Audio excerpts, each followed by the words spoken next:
masjid ini sesungguhnya dibangun oleh umat Islam bersama para pejabat yang beragama Islam di kota ini.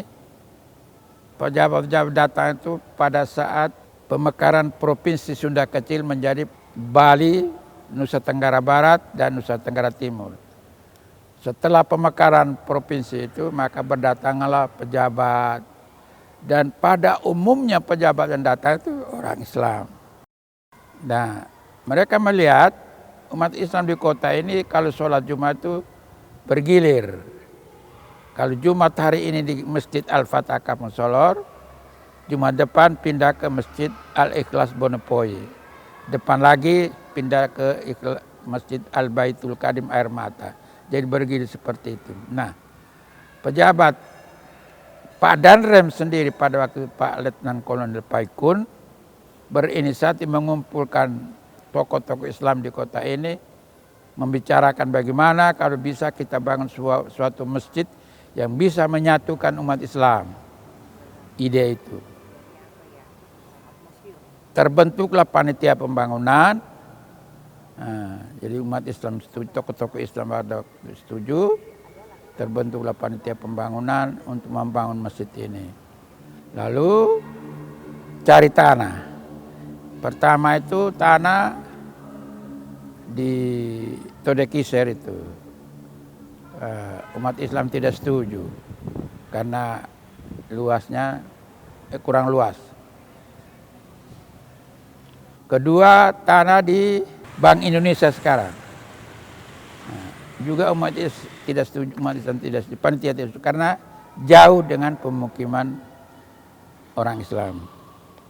Ketiga, di belakang di samping gereja Kristen Protestan Kota Kupang. Setelah panitia setuju, lalu sudah dipasang papan segala macam, timbul protes dari tokoh-tokoh Kristen Protestan. Pak Ihadoko, Pak Ribukao, wah mereka itu. Pak Ihadoko pada waktu beliau kepala kantor perwakilan Departemen Pendidikan dan Kebudayaan Provinsi Nusa Tenggara Timur. Jadi beliau mengatakan terlalu dekat, kalau 50 meter terlalu dekat, jangan sampai terjadi gesekan sehingga bisa merusak kerukunan. Padahal kita ini sudah hidup berabad-abad lamanya dalam keadaan damai. Panitia pada waktu itu, pemerintah dalam hal ini, Komdan Korem kalau tidak salah mengambil alih ini.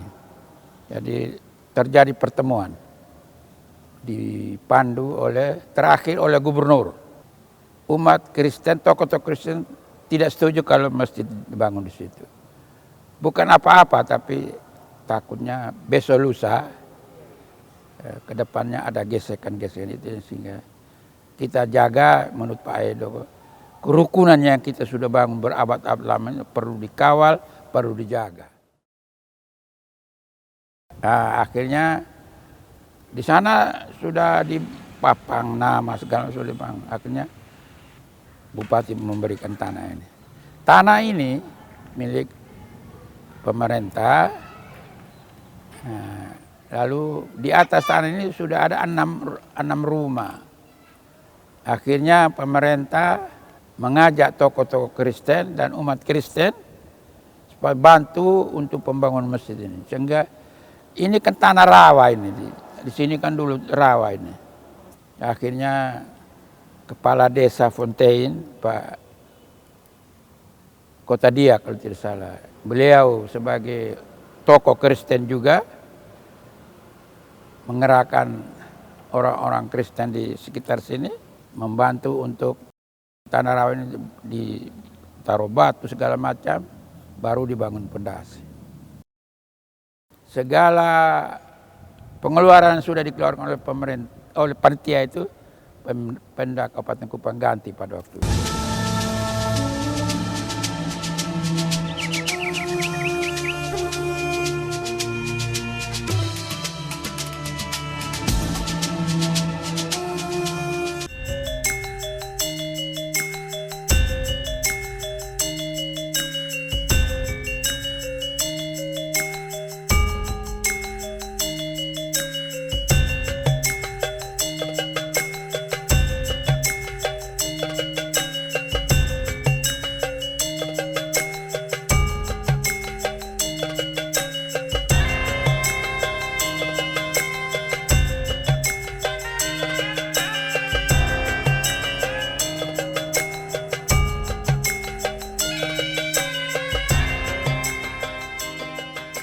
Ini digambar oleh Pak Jamin Habib. Jamin Habib, waktu itu beliau yang ketua panitia pembangunan ini. Jamin Habib waktu itu kan kepala dinas Cipta Karya, tokoh Islam pada waktu itu. Beliau yang menjadi ketua panitia pembangunan Masjid Raya ini. Ya, luas tanah ini dengan sesuai dengan sertifikat itu 6.666 meter. Nah, itu luas sama dengan banyaknya ayat Al-Quran itu. Masjid ini untungnya letaknya itu yang sangat ini strategis. Jadi orang naik kendaraan dari Penpui misalnya, satu kali naik bisa turun di sini. Nah, ini strategis sekali letaknya. Itu untungnya salah satu masjid itu. Jadi luar biasa, saya pribadi sangat mengagumi kebesaran hati Pak Bupati Kupang waktu itu dan bisa menggerakkan orang Kristen untuk membantu pembangunan masjid ini. Pondasi akhirnya di samping gereja. Yang kantor ini kehewanan sekarang akhirnya pindah ke sini. Timur berbatasan dengan kolam renang itu, barat dengan kantor PU. Itu. Imam pertama itu setelah masjid ini jadi, imam pertama itu Bapak SM Al-Habsyi. Ya, jadi selain masjid waktu itu juga dibangun rumah imam yang sekarang ada, sekarang jadi panti asuhan itu. Itu Bapak SM Al-Habsyi, Arab, dari orang Arab asal dari Ende. Difungsikan mulai tahun 74 kalau tidak salah. Jadi saya harapkan supaya kedamaian, kerukunan setelah yang sudah ada di masyarakat sekarang ini terus dikawal ya, supaya umat Islam dan dengan umat-umat agama lainnya itu hidup selalu dalam keadaan kedamaian, persatuan dan kesatuan. Panti Asuhan Nur Saadah berdiri, paling tidak ada 3 latar belakang yang menyebabkan kemudian lahirnya Panti Asuhan Nur Saadah. Yang pertama, karena visi misi daripada Yayasan Nur Saadah itu bergerak di bidang pendidikan, sosial, dan dakwah. Kemudian yang kedua adalah Masjid Raya Nur Saadah sendiri adalah masjid yang terlalu luas, terlalu besar. Maka perlu upaya-upaya strategis kemudian untuk memakmurkannya. Dan kemudian upaya-upaya strategis itu adalah berdirinya atau terintisnya Panti Asuhan Nur Saadah dengan harapan kemudian anak-anak ini kelak menjadi pemakmur masjid itu. Kemudian yang ketiga adalah Yayasan Nur Saadah sangat sadar dan menyadari bahwa masjid yang hidup itu adalah masjid yang peka terhadap jamaahnya dan peka terhadap lingkungan sekitarnya. Maka di sini kemudian Yayasan Masjid Raya Nur Saadah melihat di sekitarnya banyak sekali anak-anak yatim, anak-anak kurang mampu yang sangat membutuhkan uluran tangan dan membutuhkan pembinaan. Maka kemudian 3 sebab itu kemudian menjadi semangat kami untuk merintis Panti Asuhan Nur Saadah. Dan alhamdulillah tahun 2014 Panti Asuhan Nur Saadah berdiri dengan sebuah semangat sebagai wadah pembinaan, sebagai wadah kaderisasi untuk melahirkan generasi-generasi yang memiliki keislaman yang kuat, yang memiliki karakteristik keislaman yang kuat di masa depan, insya Allah.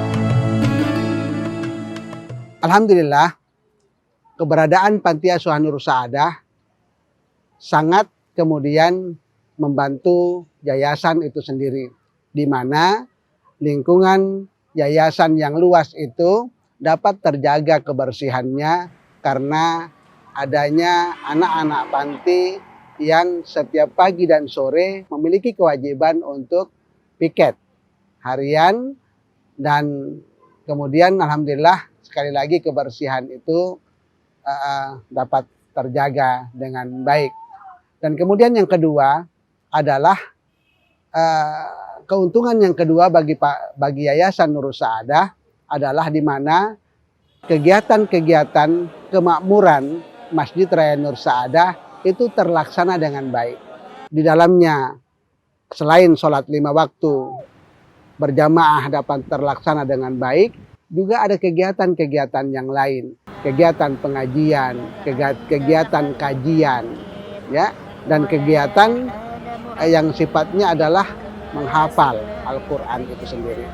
Maka alhamdulillah sekali lagi dengan adanya Panti Asuhan Nur Saadah ini yang kemudian dapat memakmurkan Masjid Raya Nur Saadah yang besar itu sehingga tidak sunyi.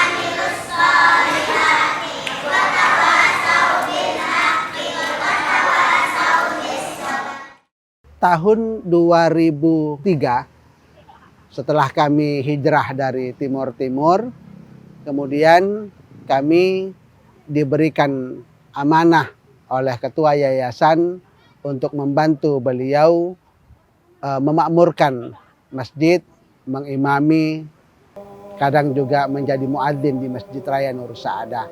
Kemudian berkembang dengan 3 alasan tadi. Berdirinya Panti Asuhan Nur Saadah 2014 dan kami bagian daripada yang merintisnya, dan kemudian kami juga diberikan amanah untuk mengelola panti asuhan itu, mengasuhnya, dan alhamdulillah sampai sekarang amanah itu masih diberikan kepada kami. Dan kemudian juga selain daripada amanah itu, kami juga diberikan amanah oleh ketua yayasan untuk membantu beliau mengimami jamaah Masjid Nur Saadah di 5 waktu, dan alhamdulillah sampai sekarang itu juga amanah itu dapat terlaksana dengan baik.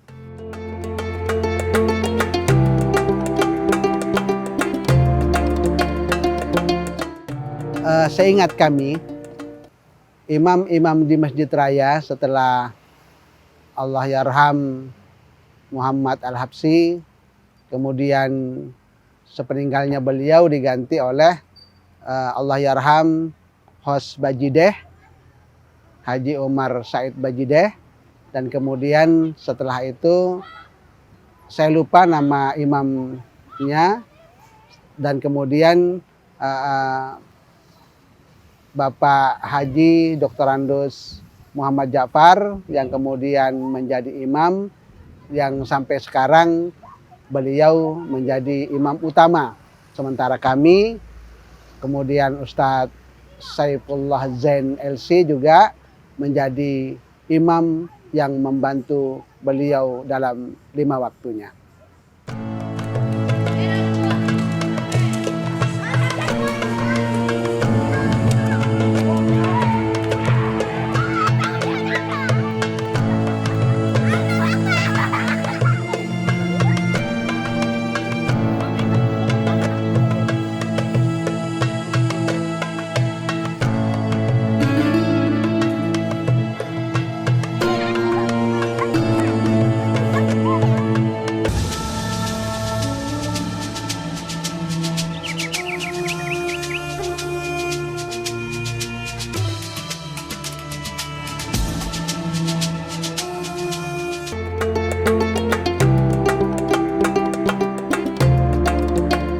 Alhamdulillahirrabbilalamin, keberadaan Masjid Raya Nurus Saadah yang berada di tempat yang sangat strategis ini kemudian manfaatnya sangat besar sekali yang dirasakan oleh umat itu sendiri. Lokasinya yang strategis ya, yang dapat memudahkan ya orang kemudian dari segala penjuru bisa mampir untuk melaksanakan sholat ketika waktu sholatnya kemudian berada di sekitaran Masjid Raya Nurus Saadah.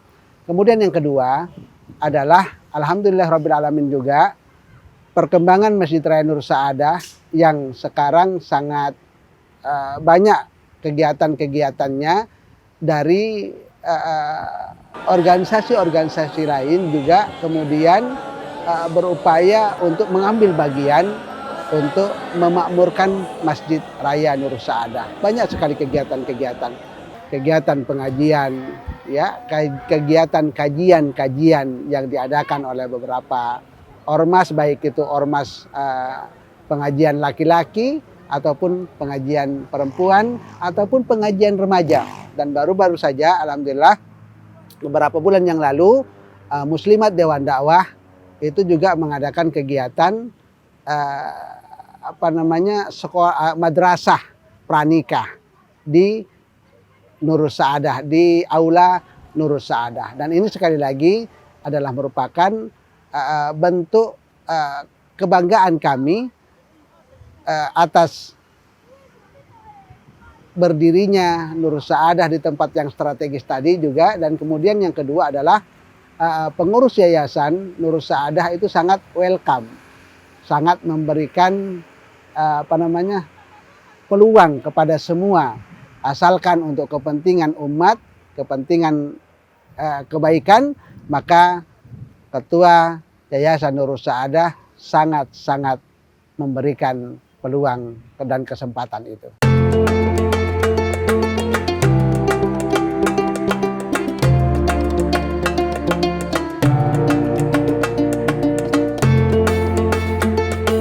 Panti Asuhan Nurus Saadah, anak-anak kami sekarang ada kurang lebih 63 orang anak, mulai dari tingkat SD sampai SMA.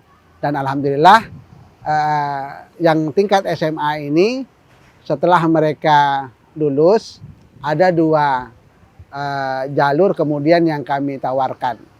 Ada yang mau kerja atau mau lanjut kuliah. Anak-anak kami yang ingin kerja, kami juga telah membuka ya atau memiliki link-link lah ya, sehingga mereka setelah lulus bisa kami salurkan ke dunia-dunia kerja yang mereka inginkan, baik itu perbengkelan ataupun di warung dan pertokoan.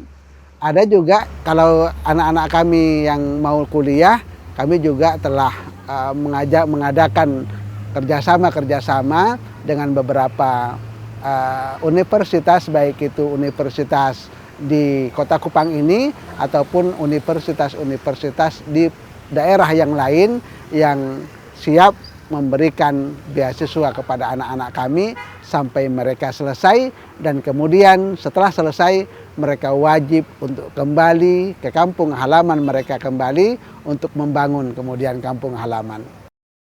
Masjid Raya Nurus Saadah itu sangat besar, mulai dari biaya kebersihannya, biaya untuk rehabilitasnya, apalagi pasca Seroja tahun yang lalu itu sangat banyak kerusakan yang ditimbulkan, yang sampai sekarang kami masih membutuhkan dukungan untuk memperbaikinya. Sekali lagi kami mengajak kepada para muslimin sekalian untuk ambil bagian dalam kebaikan ini. Semoga Allah Subhanahu wa taala membalas budi baik daripada para muslimin sekalian yang ikut ambil bagian dalam kebaikan atau dalam rehabilitasi Masjid Raya Nurus Saadah ini. Semoga Allah Subhanahu wa taala membalasnya dengan kebaikan dan keberkahan. Ajarakumullahu fima ataitum wa barakallahu fima abaqaitum. Dan utamanya adalah generasi yang akan memakmurkan masjid itu sendiri, yaitu di Panti Asuhan Nur Saadah Kupang.